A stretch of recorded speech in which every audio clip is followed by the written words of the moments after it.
I am Dr. S. Murugesan, Department of Physics, Satyabama Institute of Science and Technology, deemed to be University, Chennai. Today this video is the part of physics laboratory for first year BE BTech students. The title of this experiment is thermal conductivity of bad conducting material using least disk method. First I will go for the aim of the experiment. The aim is to find the thermal conductivity of bad conducting material. We have two parts here, thermal conductivity of good conducting material as well as bad conducting material. Here we are going to only talk about least disk method. Through that, how can we find thermal conductivity of bad conducting material? Let me explain what is thermal conductivity first. So then thermal conduction means the flow of energy through the cross-sectional area per unit time. Cross-sectional area is very important. Time may not be needed for this particular case because we are going to find this value per second only. Okay. For example, thermal conduction, thermal conduction is proportional to cross-sectional area and temperature difference in between two ends of the given material, inversely proportional to thickness of the given material. When you are trying to equate a thermal conduction on opposite side, so for that constraint, we will have to put then proportionality constant that equation. That proportionality constant is called as what? Coefficient of thermal conductivity. This is constant. Thermal conduction is not of constant. That depends on the factors already I told you, cross-sectional area, temperature difference, inversely proportional to thickness. But proportionality constant, this is what? Coefficient of thermal conductivity. We are going to find this proportionality constant. That means coefficient of thermal conductivity K, capital K. This is the formula of thermal conductivity of bad conducting material. Here, M is mass of the metal disc, S is specific capacity. The small d given in this formula is thickness of the given cardboard sheet. R is radius of the metal disc. H is thickness of the metal disc. Then d theta by dt with reference to theta 2, this is what rate of cooling after removal of the temperature application. And the denominator pi r square is given. This pi r square is surface area of the metal disc, which is open to atmosphere to release amount of thermal energy into atmosphere. That means for helping rate of cooling. Here another one, theta 1 minus theta 2. Here theta 1 is temperature of steady state temperature of top disk. Theta 2 is steady state temperature of the bottom disk. Again R and H is already explained in the numerator of the same formula. The unit of this one is watt per meter per Kelvin. This is the schematic diagram of least disk method to find coefficient of thermal conductivity of bad conducting material. Here in this diagram on boiler, hot pot is there. Then rubber tube is given connected in between boiler and steam chamber. The metallic disc, bottom metallic disc is also provided. Both are hanging. In between those two metallic discs, the bad conducting material to find coefficient of thermal conductivity is given. This setup is hanging with the help of stand provided. Actually, this is boiler. Boiler is connected to steam chamber with the help of rubber tube. The second one is then a metal disc, first metal disc. This is actually called as bottom metallic disc. The top metallic disc will also be there, but for this experimental setup, this top metallic disc is also connected with the steam chamber. Okay, we are going to use the steam chamber as top metal disc. Okay, and then the next one important, the material given. Material means insulating material. That means non-thermal conducting material, poor thermal conducting material. That material is given. This is mica. Actually, already we know that mica is very poor thermal conducting material. Okay, that is given to find coefficient of thermal conductivity. Another one, two thermometers are given because we are going to supply temperature into what? Top disk and bottom disk, or top disk only, and then that temperature, how the temperature is transferred into the bottom metallic disk through non-conducting metal, that only we are going to measure, isn't it? How it is transferred from top metal disc to bottom metal disc. Okay, temperature having major phenomena here. That's what two thermometers are provided. One is for top metallic disc, another one is for bottom metal disc. Then two more instruments are available. One is screw gauge, another one is vernier caliper. Those two are used for measuring thickness and diameter or radius of the given material, non-conducting material. That means poor thermal conducting material, which we are going to find thermal conductive coefficient of thermal conductivity. The first step of this experiment is to insert or to keep this poor thermal conducting material on this bottom disc, bottom metallic disc. We will have to keep this poor thermal conducting material on this bottom metallic disc, first procedure. Then next we will have to keep the steam chamber on this one. So then note this one, at the time of keeping the steam chamber, this opening has to be outside. Then only the water, suppose steam chamber at the time of the steam coming out into atmosphere, that will become water droplet, that may be dropped here in this outside. Okay, otherwise it may become somewhat difficult. That's what you try to keep the steam chamber like this. So then exactly you try to keep this non-conducting metal, non-thermal conducting metal, that means poor thermal conducting metal, exactly with the bottom disc. Then next one, already it has been switched on. Then the temperatures keep on increasing for this boiler. One point of time, that means the 100 degrees centigrade is reached. As we already know, the 100 degrees centigrade is boiling point of water. We provided water inside to form the steam. Okay, then at exactly 100 degrees centigrade or more than that, the steam will be produced inside. That steam may be passing through this tube. Then at last that reaching what, this top metallic chamber, steam chamber. Okay, the temperature of this top chamber, that will be what, keep on increasing. Then we will have to insert this thermometer into this top steam chamber to find the temperature. Because as I already told you, I will have to find out the steady state temperature of top metallic disc as well as bottom metallic disc. Okay, then I am going to insert another thermometer into the bottom metallic disc. Okay, here the hole is provided here. Then I am going to insert this thermometer into the hole of bottom metallic disc. Once again, try to check both are perfectly fixed or not. Okay, right. This is almost perfectly connected. Okay, right. Now the steam chamber, that will be started working after 100 degrees centigrade only. Then the flow will be through this tube, at last reaching the steam chamber. The steam chamber will be what, then thermally excited. That means temperature of this steam chamber will be keep on increasing. We can able to check with the help of this thermometer, whether it is increasing or not. If it is increasing, what will happen? The bottom disc also, the temperature of the bottom disc will also be increased. The same temperature may not be achieved because it is in a position to receive temperature through bad conducting material, bad thermal conducting material. That's what it may not be safe. Both the temperature, why do we have two thermometers here, means we need to identify two different temperature here. If it is directly connected without bad conducting material, what will happen? Most probably both the temperature will be same. No need to have two thermometers here. But we are going to, our ultimatum is what? To find thermal conductivity of coefficient of thermal conductivity of bad conducting material. That's what that bad conducting material is provided in between those two. Okay, then those two temperature may not be same.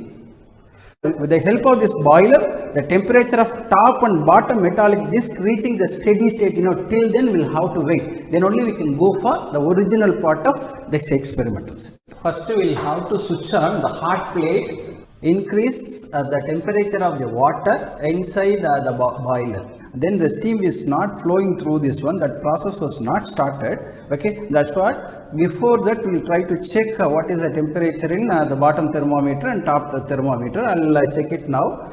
the bottom thermometer showing 25 degrees centigrade. This is almost room temperature only. The top one is also in 25 degrees centigrade. After passing through the steam passing through this wire and steam chamber, the temperature will be what started increasing. Both the temperatures started increasing. We'll check it later.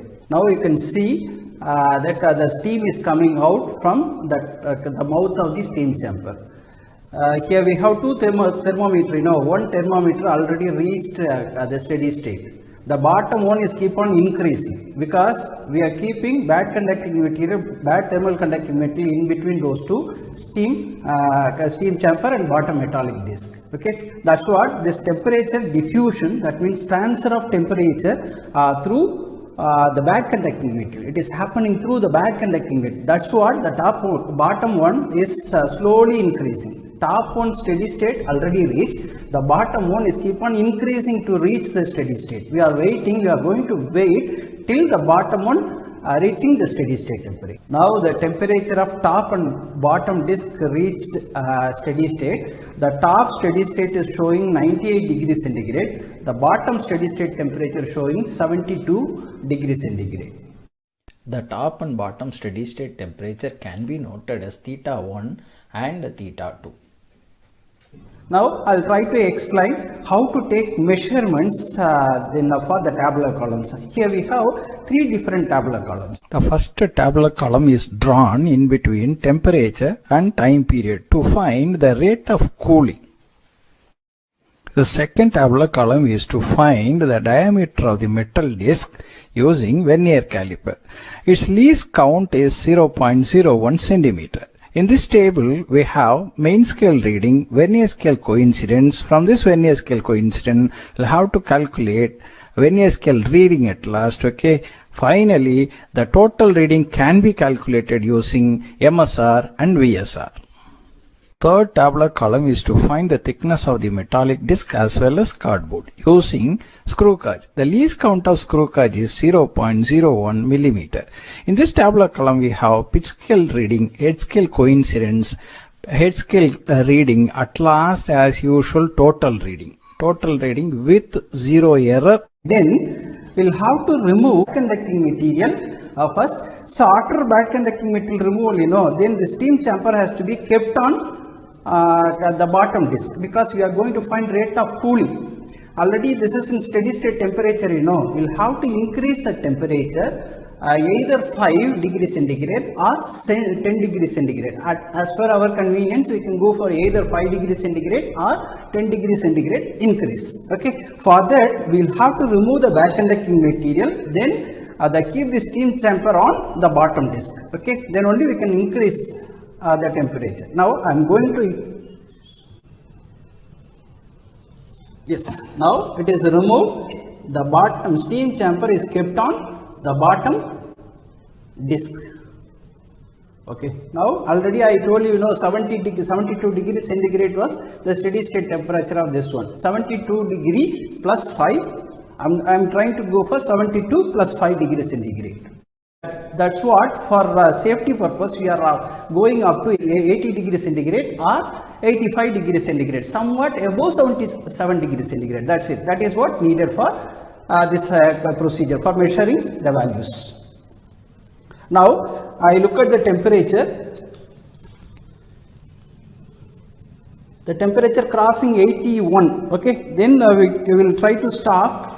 We will try to remove the steam chamber from this hanger. Right. Then I'll try to switch off. Okay, it has been switched off. Yes, so we are waiting here to reach 77 degrees centigrade. Now everything removed, that's what the temperature started decreasing. Okay, it has become 80 degrees centigrade. As I told you already, it was in 81 degrees centigrade. Now it reached 80 degrees centigrade. That means what? This temperature of the bottom disc is keep on reducing because no further temperature added into this disc. Because of lesser atmospheric temperature, this temperature, temperature of bottom disc started decreasing. This is what called as rate of cooling. Yes, the time period for fall in temperature can be easily measured with the help of this. So we explain how to handle this stopwatch at the time of measuring the fall in temperature here. Yes, now it was reached. Then 77 degrees centigrade reached. Now to switch on the stop clock, it has been started.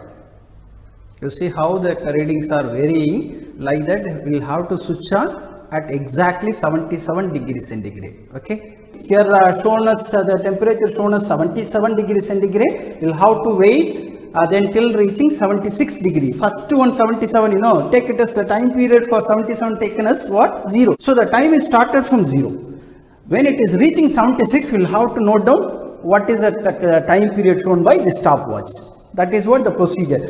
But this process, the stopwatch shouldn't be stopped in between. It has to be continuous process. Now I am going to talk about the tabular column number 1. This is the tabular column for rate of cooling.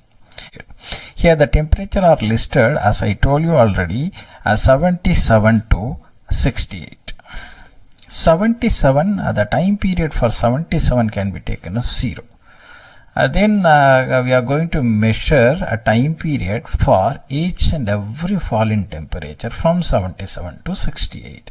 For example, 77 is taken as 0, means the 76 becomes 50 seconds. Like that, 75 becomes 62 seconds and so on.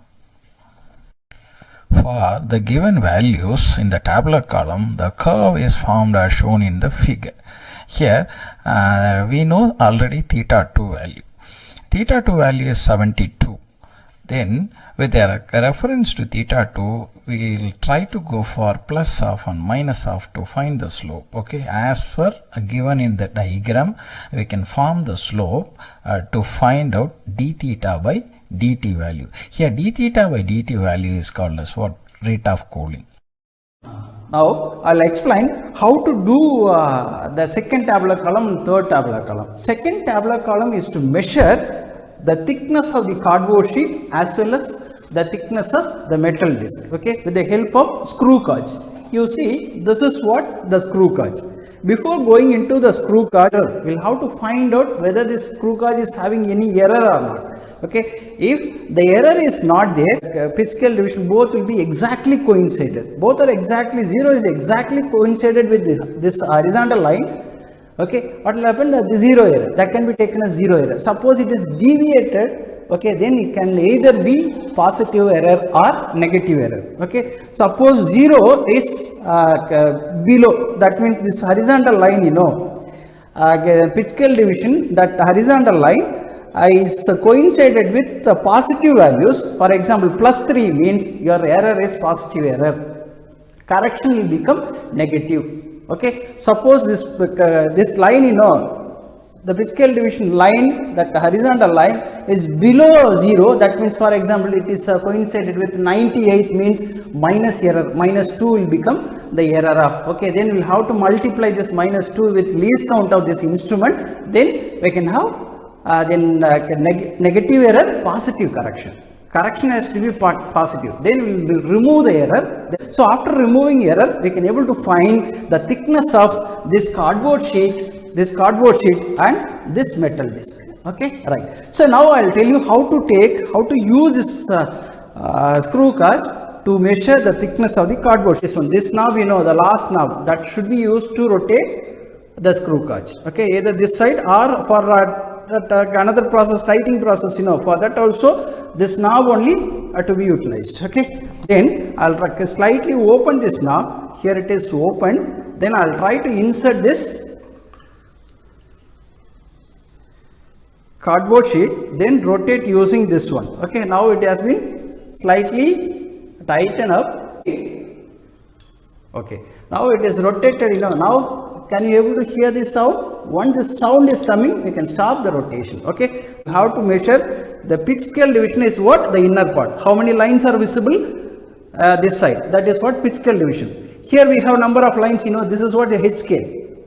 Which line is exactly coincided with this horizontal line, that value is to be noted for H scale reading. That's it. Okay, now the head scale reading and pitch scale division is over for this cardboard sheet. Here thickness is two thickness available. One is thickness of the cardboard sheet D, another one H, thickness of the metal disc. Now I'll try to explain how to take thickness of the metal disc. Once you remove this one, okay, like that. So this thickness is little bit more, then try to go up to this. Then you try to keep, yes, now it is okay, fix it like this.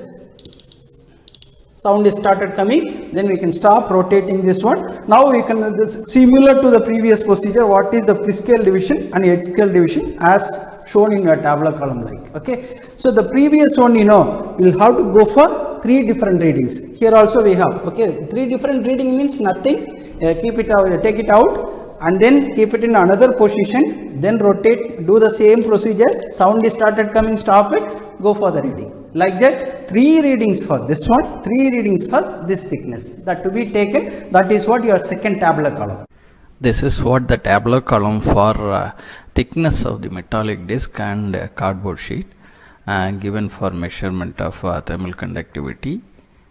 Here in this table we have PSR reading, HSC reading, observed reading and correct reading.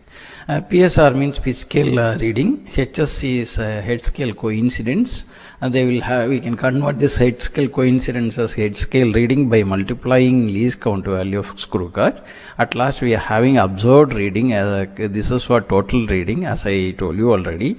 Then final reading can be with 0 corrections. With the help of this diagram, we'll try to study how can we calculate 0 error for screw gauge. The first diagram shown 0 error, actually no error, no 0 error. That means here the pitch scale reading horizontal line is coincided exactly with the 0 of head scale reading. Then it can be taken as 0 error. But in the second diagram, the pitch scale 0, that horizontal line is not exactly coincided with 0. It is slightly above coincided. That value is second line is coincided. That means this error, positive error, correction will become negative. To have correction, the least count to be multiplied with this error. So come to the third diagram, diagram C. Here the 0 is coincided below the 0. For example, it is coincided with 96 actually. Pitch scale, that horizontal line, coincided with 96 of head scale reading. That means 4 below 0. That means it can be taken as -4. This error can be taken as -4. Then as usual, the least count to be multiplied to have the 0 correction. Then I am going to measure the radius of this cardboard sheet. Radius of the cardboard sheet as well as this metal disc, same only as I told you, because here this R is radius of the cardboard sheet, this R represents radius of the metal disc. Okay, both are almost the same only. That's what I am going to only measure the radius of the cardboard sheet for this R in the formula. Okay, this is what vernier caliper, already almost the vernier caliper having 0 error only, probably 0 error, no need to find out the error for this one. Okay, suppose you have error means the procedure is there to find the error. It's the same procedure what we have already followed for the screw cage, so the same procedure is to be followed to find the error of. Most probably vernier caliper won't have error of, exactly 0 will be fixed with the first line of. Okay, so then no problem. Then I'll tell you how to measure the radius of this one. Okay, remove this, depends on this radius, we'll have to open the mouth of vernier caliper like this. Okay, then more than this. Yes, almost it is what, more than that. You have to keep this one in this area, you have to provide this material in this area. Okay, then keep moving toward this one like this. Yes, almost it has been fixed like this. Okay, then we can have the reading from this one, reading from this one. Here we have MSR and VSC. The long scale, is main scale. Then this is for vernier coincidence.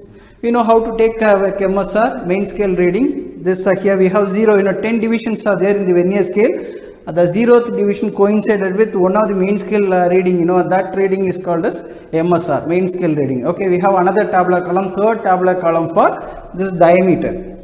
Okay, then VSC, you know, we have 10 divisions in the vernier scale. One division will be exactly coincided with one of the main scale reading, so that will be taken as what? VSR reading. Okay, VSR reading, similar to the previous case, not in one place. We'll have to change the position of this radius. Okay, take the same readings, MSR and VSC again. Okay, then move for the third reading. Okay, then minimum 3 readings are needed to take average. Okay, that's what we are going for, minimum of 3 readings. Then total reading to be calculated, then average to be taken. That average will be what? Diameter of this particular cardboard sheet as well as the bottom metallic disc. Both will be, diameter will be same only, almost the same. Okay, we need not measure separate diameter for the bottom disc. Both will be almost the same only. That's what. Okay, then in our formula, the diameter is not provided, radius provided. Instead of diameter, radius is provided in the formula. Okay, you can find radius from the diameter. D by 2 is equal to what? R. 2r is equal to diameter of the particular circle. Then r is equal to d by 2. Okay, so then divide it by 2 to have r value. That r is to be substituted. This is the tabular column for vernier caliper measurement. In this tabular column, we have main scale reading MSR, vernier scale coincidence VSC, observed reading, that means total reading. The formula is MSR plus VSC into LC. Here LC is least count of the instrument. Finally, the correct reading means with zero correction the final reading is calculated. That reading is given in the tabular column. At last we can have the mean value. That mean value indicates the diameter of the metal disc. To find radius, okay, this value can be divided by 2. As we discussed already, the vernier caliper most probably having zero error only, but sometimes it may become positive or negative error, very rare. Rarely we can have positive and negative error for vernier caliper. Suppose you have a positive or negative error, means this is the method to calculate positive and negative error for vernier caliper. Now everything identified, everything measured. One, R measured, radius measured, thickness of the metal disc already measured using screw gauge. This thickness, cardboard sheet thickness, have also measured already using the screw gauge. Then radius already measured. Those two are constant for particular material, isn't it? So then d theta by dt value already it has been measured using this graph sheet. Okay, then everything is known value that now. So then everything has to be substituted in this formula to have coefficient of thermal conductivity. Let me talk about daily life applications. The first one is ice cream. In our day-to-day life, we used to go for ice cream. That ice cream started melting in a minute time. Because of what? Thermal conductivity. Thermal conductivity used to transfer from high density area to low density area. Okay, for ice cream or ice cube, you know, so atmospheric temperature will be more. That temperature may be transferred into what? The ice cube or ice cream. That's what it started melting. The second one is pouring of hot tea in a cup. May become warm in a minute time. It will become drinkable one because of what? The same thermal conductivity from higher end to lower end, atmosphere to the T into T into atmosphere. The third one is the heat transfer from iron box to the cloth, you know, by pressing action, the amount of energy, thermal energy transferred from iron box to cloth material. Now, this is what another day-to-day application. The last one is cooking. Here, cooking is what? That flame will increase the temperature of the pot. The pot will increase the temperature of the water will boil the food. Okay, this is what? The very best example for transfer of temperature from one material, one medium to another medium. Next one is industrial applications. The materials of high thermal conductivity are widely used for making or fabricating heat sinks like applications, especially in semiconductor industries. And materials of low thermal conductivity are usually used as thermal insulation purpose, especially in electrical applications. Some thermal conducting metal having a rapid thermal conductivity. That means the thermal energy rapidly conducted away from the surface area of that metal. That type of metal may be used for welding type of industrial applications. Then metals and ceramics are widely used for industrial applications because of its high withstanding power of temperature. Especially thermal conductivity is having major role in fabrication industry because using temperature, high temperature, we can able to make molten mass of hard materials to fabricate particular instrument. Like this, we have so many applications in mechanical field, not only in mechanical field, but more number of applications are in mechanical division only. I think I hope that you all understood very well about the thermal conductivity and how to find thermal conductivity of bad conducting material through this video. Thank you all.